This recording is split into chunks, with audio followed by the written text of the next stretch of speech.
All I'm ever doing is trying to take empathy, gratitude, kindness, positivity, optimism, and create repackaging for it in modern society to help somebody see it. Because life is one big game of perspective.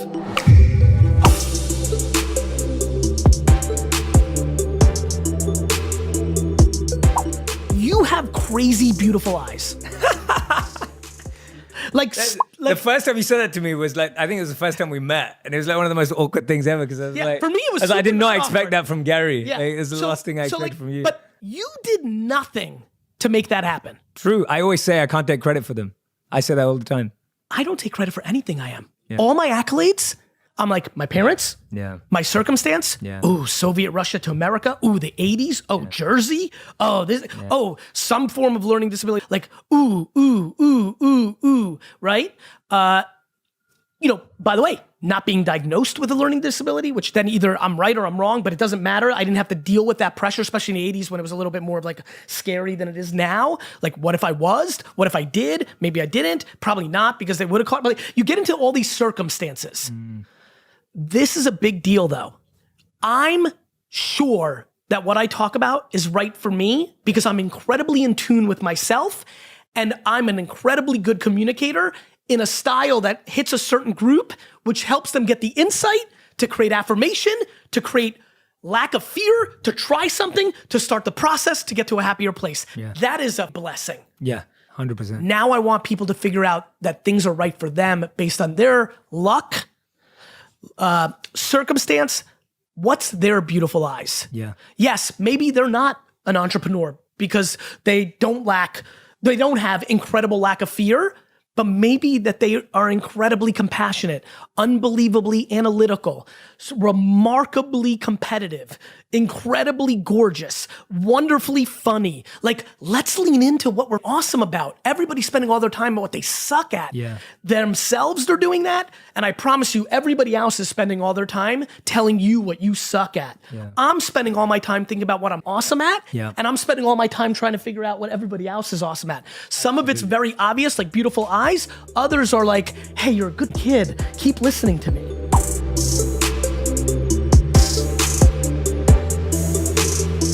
I am stunned by how almost binary my judgment is completely predicated on intent. Mm-hmm. If I believe your intent was to be there for me, but your actions were not that you were consistent, I'm completely unbothered, and I don't know what that means, but I'm super grateful that I have it. Yeah, but that's an art and a skill that you have. And I'd like to think I have the same, where I'm able to do that too. I'm able to let go. What is the concept of not having expectations from your perspective? Because I would tell you that may be my great superpower. Yeah. You know, somebody said to me, Tom Bellew on my podcast said to me, Gary, your superpower is your ability not to judge yourself. And I've been saying it a lot. And then literally on a flight this week, I was like, right, because I don't judge others. Yes. Like, I'm able to not judge myself because I don't judge others. A lot of people who Powerful. are like, right? So tell me, I don't know. That's I'm so just powerful. No, what I do you think love about that. That's okay. such a great point. How do you That's think about such that a great point. No, you're spot on, because the reason why we judge others is because we judge ourselves, right? The opposite of what you're saying. And so for me, it's the same thing. The reason why I don't expect is because I see everything as my responsibility. Yep. I see everything as my work. Yes. And I see everything else as a bonus. Yes. Like, it's just amazing that anyone even cares about me or has time for me or makes an effort to do something or connect me to someone or whatever it is. And that's just a beautiful bonus of life. But I've got to be in charge of it. And I think that just came from many years of having expectations. I think that came from times when I did expect and I didn't get, and I realized I don't want to feel this way anymore. Well, this gets into parenting. Yes. You know, this is the framework of what our parents are creating for us. One of the most interesting things that are happening in a lot of modern societies is we have had disproportionate prosperity over 5, 6, 7 decades. America has had a clean run.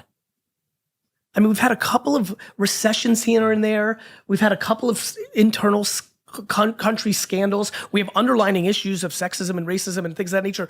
But in its most macro, this has been the empire. Things have been good. And what has happened is we've created unbelievable levels of entitlement. Entitlement, yeah. Entitlement. Entitlement. I can't stop thinking about it. Yeah. It's starting to consume me that I never, it sounds crass, like never expect anything from anyone. But I almost want to find new ways to say it just to help people understand it is the great gift of life. Yeah. When you get into a place where you have zero expectations and you actually don't believe you're entitled to anything, you can actually start doing things. Yes, absolutely. Because otherwise that's what's paralyzing you. Because you feel like somebody else is in control. Totally. The man, the society, the government, the president, the not president, the governor, the mayor, the system, the systematic infrastructure. And really it's a crutch, right? Like really it's just a crutch. Like that's another way of saying it. At its worst, it's an excuse. Yes. At its best, it's a lack of perspective. Yeah.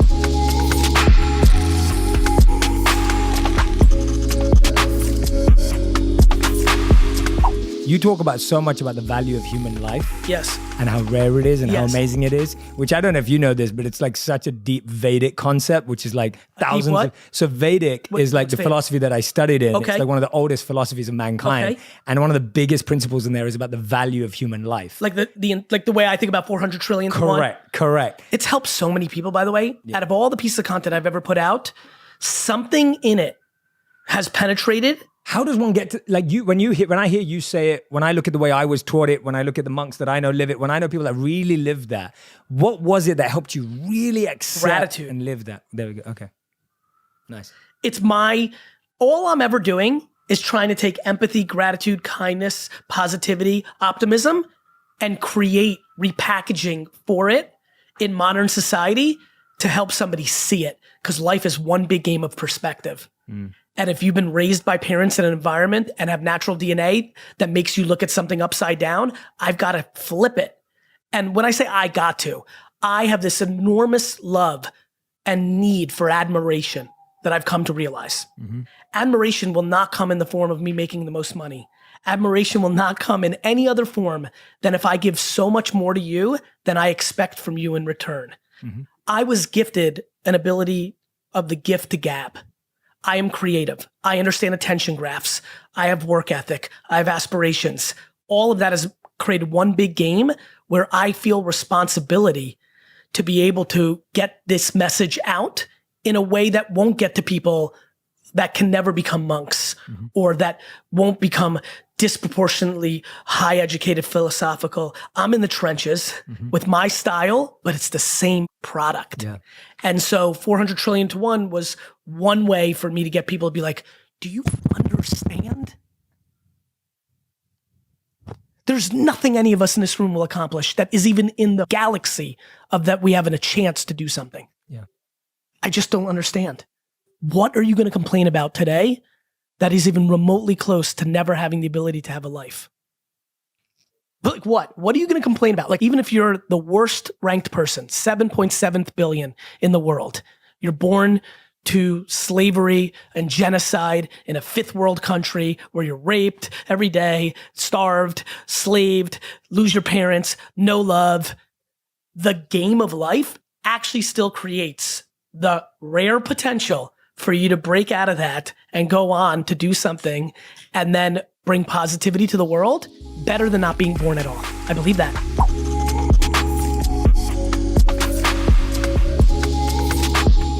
What's the worst advice you're hearing out there right now that you want people to be more thoughtful about? All of it, because it lacks self-awareness. It lacks pushing people into self-awareness, and it lacks context. Anything, all advice right now is a problem, including all of mine. It's why I'm trying to make it about them. There's a lot of bad advice, brother. Like if somebody watches me and gets fired up to start a business and they're schlemiel and can't do a business, they're going down a path of depression. Yeah. If they're a competitive, ambitious person, but they also went to high society education, and right now the push there is balance and like hard work is bad, and we become too much of Europe. I believe this, by the way.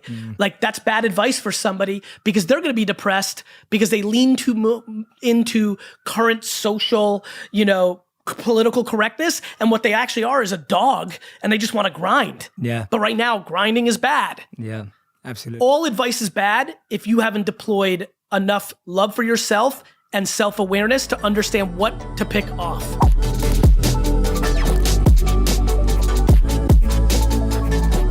You have a video titled "The Dumb Stuff You Buy Owns You." Yes. Which I love. Yes. What is the dumbest thing you've ever bought?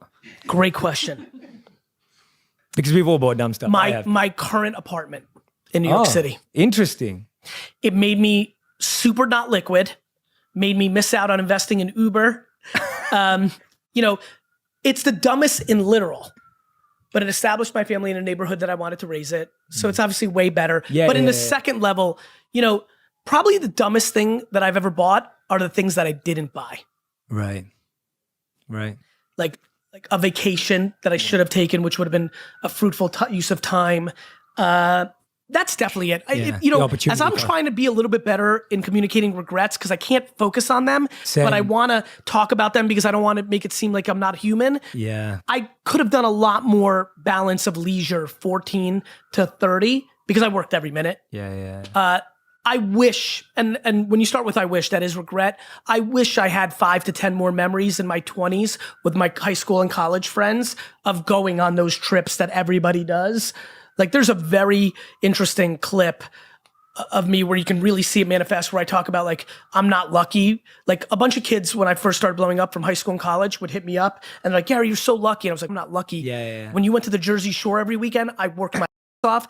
It's not necessarily what I want to be talking about right now, and I'm trying to get the temperature of society, but it's a very big truth. Yeah. So I would say that. Yeah. The dumbest thing I ever bought were the things that I ended up not buying.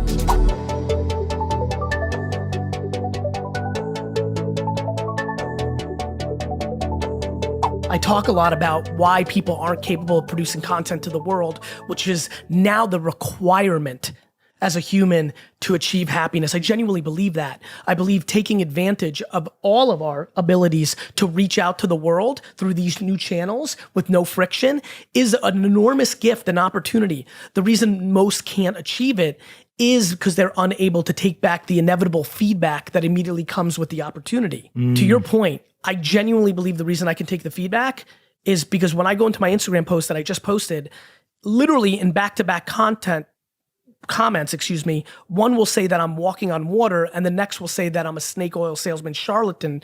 The fact that neither penetrate my psyche is absolutely where I'm at. Absolutely. And that's equanimity, right? Like that is that, whatever you want to call it. It's the game because people want the positive reinforcement that, you know, there's so many models on Instagram, right? Men and women. You're so beautiful. You look so great. You're so beautiful. You look so great. You're full. You look fake. They're crushed because they take too much in that you look so great. Yes. And I think that's the point that we're hitting on here, which I love, is that overemphasis on positive, it's what makes the negative so hard to take. It's also an incredible place for me to add some clarity that I haven't done a good job on historically, which is something I'm thinking a lot more about. Raghav, it's fun to see you here because we had this call yesterday. I'm like, look, I'm at my worst when I'm excited in an interview and I'm drilling a headline because I love doing it. It's fun. It's showmanship. It's wrestling, promo videos. It's my natural state. You know, I talk a lot about not giving about other people's opinions. It's also because I take the complete opposite approach, which is every negative piece of feedback that I get, I genuinely go into two places. A, I deploy sympathy and empathy for the person leaving the comment because inevitably, immediately on that action, I know that they're not in a good place. If you go to somebody else's social, consume it, and then spew hate, you're not in a good place. No, absolutely. You're unhappy. Yeah. Next, I start trying to see the insight to any truth in it. You know, the second that you're high on your own supply, you're vulnerable. Yes. And so 100%. I don't give a about anybody's opinion. Ironically, I value everybody's opinion. I just synthesize it and then decide to take the good from it. Yes. By deploying empathy and sympathy to the deliverer of the, I'm stunned by our lack of conversation in society right now on this part. There's a lot of judgment and hot takes and comments. We need to judge the person delivering the message. Absolutely. Like how is your mother's opinion of you have the same weight as Anonymous 54's comment on Instagram? Yeah. That is ludicrous. Yeah, absolutely. In the same way of how does a coworker's opinion, you have to factor that in different than your mother because your mother blindly thinks you're the best if you're lucky enough to have that mother, you know? And so it's super fast. It's just pulling from opposite directions. And I think, you know, I'm pulling so hard from opposite directions that my balance is coming in that. Look, when I do a podcast like this, knowing that you have such a thoughtful audience, I come on knowing we overlap in a lot of places. All I've been thinking about for the first 10 minutes, and all I'll think about for the rest of this talk is, can I bring one person value? Can I add an adjective, a sentence, saying the same thing in a different way than Jay or somebody else says, that helps Karen, who's listening to this right now on her treadmill, like actually do something. There's nothing more intoxicating than when you're a communicator than getting the feedback loop of somebody saying, you said something, I did something, I'm happier now, end of story.